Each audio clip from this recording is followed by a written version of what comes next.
Hi, we are back. Hi, Melissa. Thanks for joining us. Great to see you. You too. We took a short summer break. It always goes by too fast. But Melissa and I are excited to be back with you. And we plan to show up here live together every Thursday. We have her booked from now through the end of October. I don't know if you saw we did that, Melissa. So thank you in advance. We're excited about that. That's the plan. So if there is a topic that you would love to hear Melissa cover, comment below or email me privately at Carrie, that's Kari, at taprootsva.com, and tell us what you'd love to hear us talk about. We get ideas from you all the time, so keep them coming. Those of you watching live know that we stream from Facebook Live. The video will be left here in case you missed the live and just want to watch the playback. And once we watch the playback and take detailed notes, we'll be sure to come on here and post in the comments so that you have all of the correct remedy names and spelled out for you, and at least a few links to our website for easy access. We also upload the recorded video to YouTube with our remedy notes posted in the description there for you. And I know after we started doing that, we've received many thank yous, so you're welcome. We do have auto-generated captions that usually come on, and we're aware that the system has no idea how to spell the remedy names that we discuss here, so be sure to look for our comments below or in the description that do spell them correctly, or reach out to us by phone or email, and we'll be glad to help you out with that. Our contact info will be in the comments or description below as well. And a quick disclaimer that we are not medical doctors and not giving any medical advice here. This is for educational purposes only. So Taproots is located in Lynchburg, Virginia.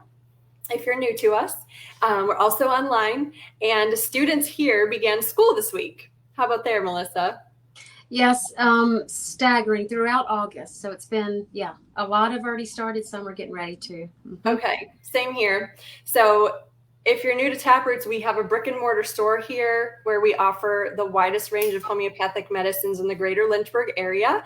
Plus, we're online at taprootsva.com. So thanks to all of you. We're shipping all over the country. If you're out of town, visit us online, and I'll give you Melissa's website in just a second. But as I mentioned, the kids are going back to school. And so today's topic is mainly about remedies for stress, anxiety, worry, ADHD. And I know that whatever it is, whether we're talking about back to school or stress, it's going to apply to parents, grandparents, students. It's for all of the ages. So allow me to introduce to you the incredible Melissa Crenshaw, certified homeopath, who, by the way, just finished college for the second time simply because she wanted to further her education and learn even more about homeopathy. So she's been helping families find joy by taking control of their healthcare for more than 20 years. So we're excited to have you with us again, Melissa. Again, her website is her name, melissacrenshaw.com. So go there to see all that she offers, from free 15-minute chats to discuss your needs to consultations and follow-ups. She offers monthly family plans, and there's an abundance of free info on there that you can download or listen to her podcast. You could consider her gateway to homeopathy if you're brand new to all of this, or her amazing new old viruses and post-viral fatigue class. I took that one. It's incredible. You'll learn so much. And we have a kit to match that class so you can be fully prepared. I'll let her share with you about her newest course that I'm super excited about. I just signed up for it this morning. So, Melissa, tell us about your new class real quick. Yeah, so I'm going to do a hay fever / hay asthma allergies course, because that was what started it was one of the things that started my journey in homeopathy. And it was one of the most amazing things that I saw in the beginning of using homeopathy, that I had lifelong allergies, hay fever, year round. It was terrible.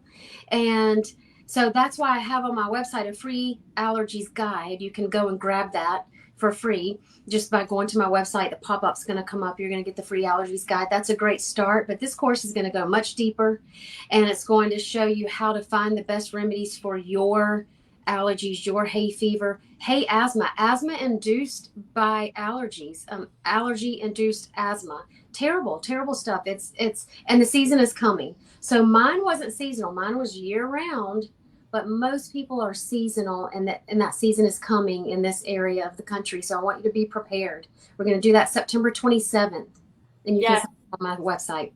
Perfect. I'm so excited about it. So sign up today. It's very affordable, and you get the best price by signing up before the class happens. So we're excited about that. All right, we're going to jump into today's topic, which is all about stress, anxiety, and worry, where it applies to kids and adults, whether or not they're going back to school.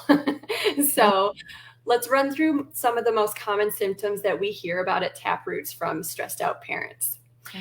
The first would be, what is your go-to remedy for a person that is prone to panic attacks? Number one go-to for panic attacks would be, I would start with Aconitum napellus, 200C, and you can take it, meet the intensity, of the panic attack with the frequency of dosing, but don't go overboard. Give the remedy time to act. Take it and wait 30 minutes to an hour. Now, I know when we're talking about a severe panic attack, you're like, I can't wait 30 minutes. Mm-hmm. So if it's very severe where you feel like I need to go to the hospital, then you're going to do it more often, right? But if you're feeling really not well and you're feeling very panicky and anxiety inside, try it every couple of hours. It's going to calm you down.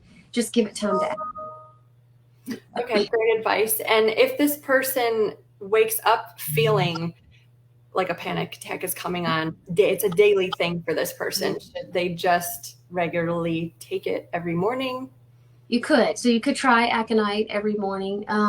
I would think that if it's a daily occurrence, now it's chronic, and what's happening in the body? Are your hormones imbalanced? Is there a gut issue? Is there, do we need to deal with stress in general? What's happening? So that's a deeper issue. Maybe you need Ignatia 200 twice a day. Maybe you're going to need more of a chronic remedy. The Aconite's going to be more acute in the moment. Mm-hmm. Got it. Okay. So I know we've covered the next one in more than one of our videos, but it's so common and we get this all the time. So what can we do for the person who can't fall asleep because their mind is racing? Coffea cruda is my favorite. So think about what happens when you drink too much coffee. Maybe your heart races, but also you get jittery, you get, maybe your mind races, and you get maybe a little anxious. So waking up in the middle of the night or not being able to fall asleep at night because your mind is racing is very specific to Coffea cruda.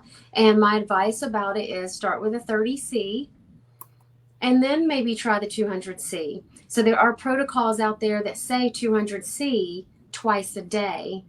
Some people, however, have the opposite effect with 200C, and then they're more awake and they're more wired and they don't feel well. Not everybody, but you can avoid that, figuring that out the hard way by taking 30C just at night before you go to bed, or just if you wake up in the middle of the night with that. But then you might need to do 30C morning and night. Then you might need to do 200. So start low and slow is what I always encourage people to do.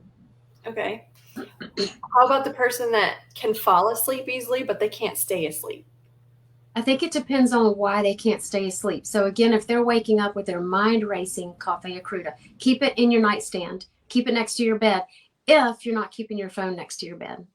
So we don't want to keep the remedy next to your phone. And I suggest you not keep your phone next to your bed because that can disrupt your sleep. Mm-hmm. So what are some other reasons why someone might not be able to stay asleep? Maybe you're having to go to the bathroom? Yeah, if you're having to use the bathroom a lot at night, then, we need to dig deeper into what's happening there in your system. Why do you have to urinate so often, at night? And that might be a chronic consult. And that night sweats. Ooh, night sweat. Ooh, so if you are having night sweats, hot flashes, if it's hormonal, then we need to address the hormones. Maybe that sepia 200 once a week. Maybe Prophylaxis. There's so many great hormones. We have a whole video on that one. And once you're getting to more of a chronic issue, that's where Melissa is a huge help with her consultations. So these videos are meant more for your acute issues that you're trying to tackle. But so, okay, I think you covered how often and that kind of thing. Can you give an idea of how many times you would try, for example, Coffea before abandoning it and saying it doesn't work, or let me try something else? Yeah. So the acute, in an acute instance where this is not a normal thing for you, you don't do this every single night, you've just started doing this for some reason, then, give it 3 or 4 nights, maybe even 5 nights. And after that, if you're not seeing any benefit, then maybe increase the potency or change go to something different. And after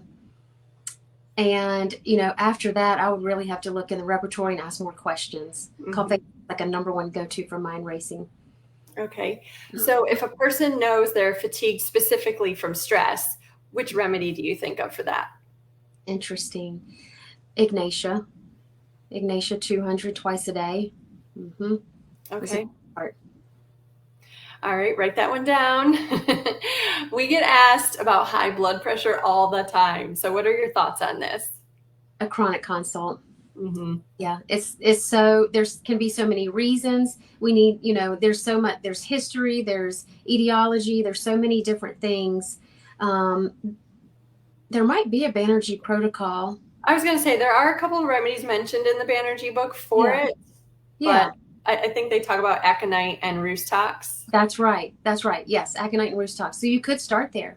Do it, follow the Banerjee protocol for 8 weeks. And then if you're not having any benefit, then dig deeper with a consult. Or if there's a second line, then you go to the second line and so on. Okay, great. Let's see. What about a person who clenches their jawline or grinds their teeth because of stress? Because of stress. I still think Ignatia, if you're clenching your teeth, I still think Ignatia, grinding teeth, if it's from, well, you said it's for stress. If there's a possibility that it could be from worms, because parasites can cause you to grind your teeth at night, then, we think of senna. That's a big one. Clenching the jaw. Another little remedy is Theridion. Theridion. Theridion. It is it's the little orange spiders, what they make it from. And it has clenching the jaw. Okay. I've never come across that one before. It's a big one. You should read it. So okay.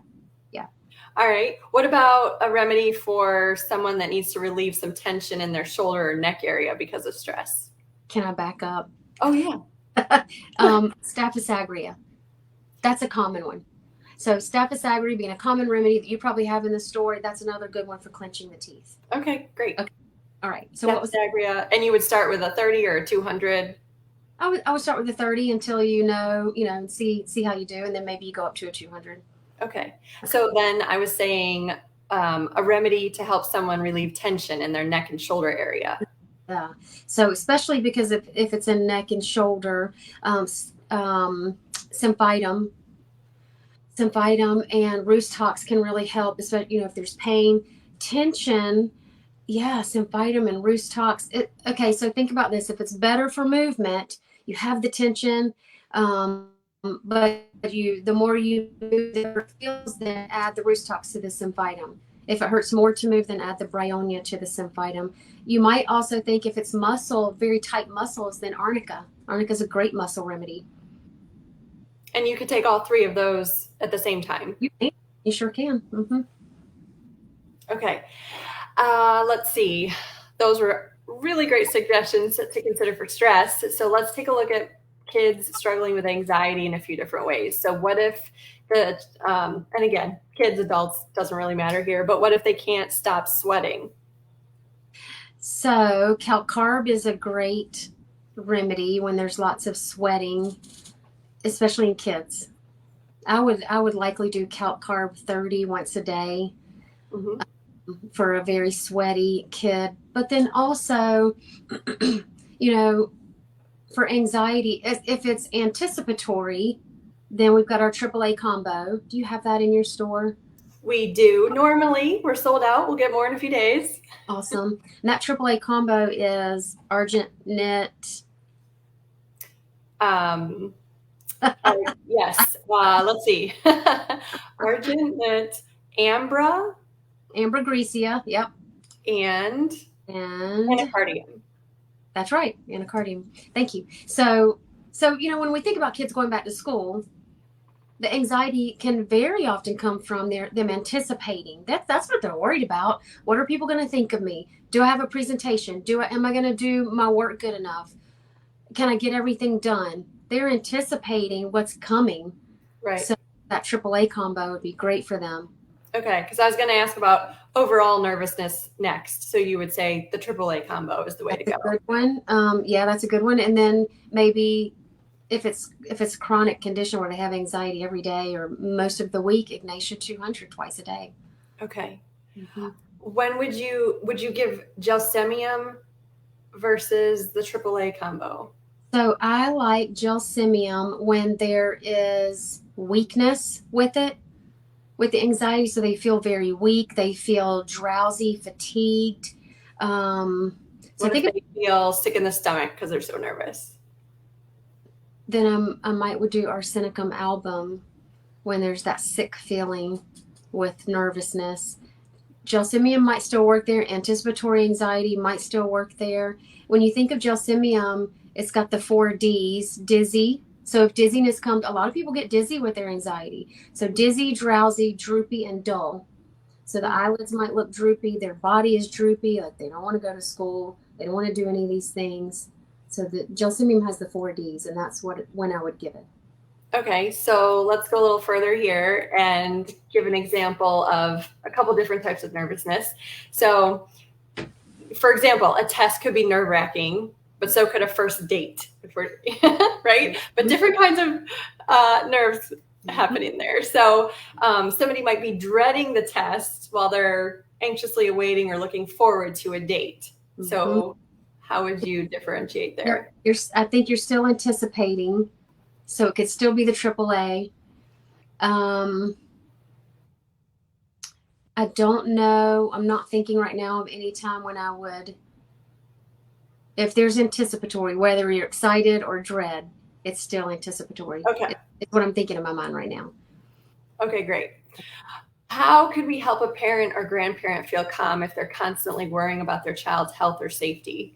Ignatia is worry, worry, worry. It's the queen of worry. Mm-hmm. And that's what we do, as parents and grandparents, we can tend to worry. And so Ignatia, and then,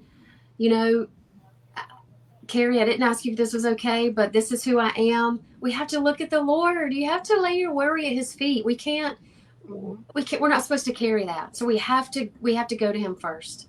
Hey, I'm glad you said that because I feel the same way. And when I thought about that question, I thought, she'll probably throw that in there, which is good.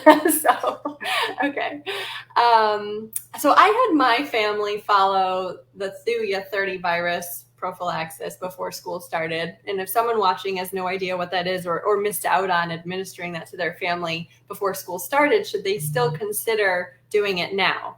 Absolutely. Absolutely. And you know what I notice is really most of the flu viruses and the sickness comes after Christmas. So yes, going back to school here, August, September, October, November, there can be some. And yes, you could definitely start it now, even if, they've already started school.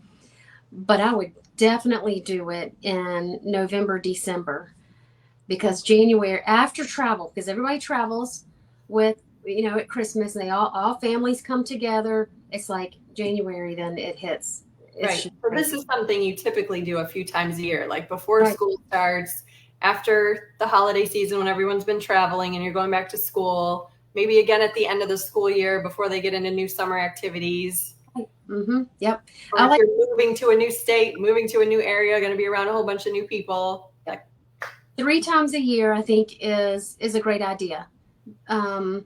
Spring, fall, and winter.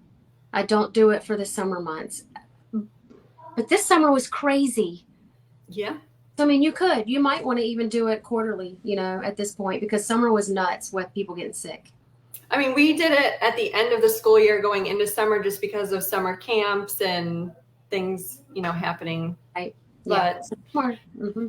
Okay. And so if somebody's watching and they're like, well, what is the protocol? Do you know it off the top of your head? I don't. And I know they can go to your website, melissacrenshaw.com, and she has a free virus guide. That's right. And it'll tell you exactly how to take Thuya 30 True. Yes. prophylactically.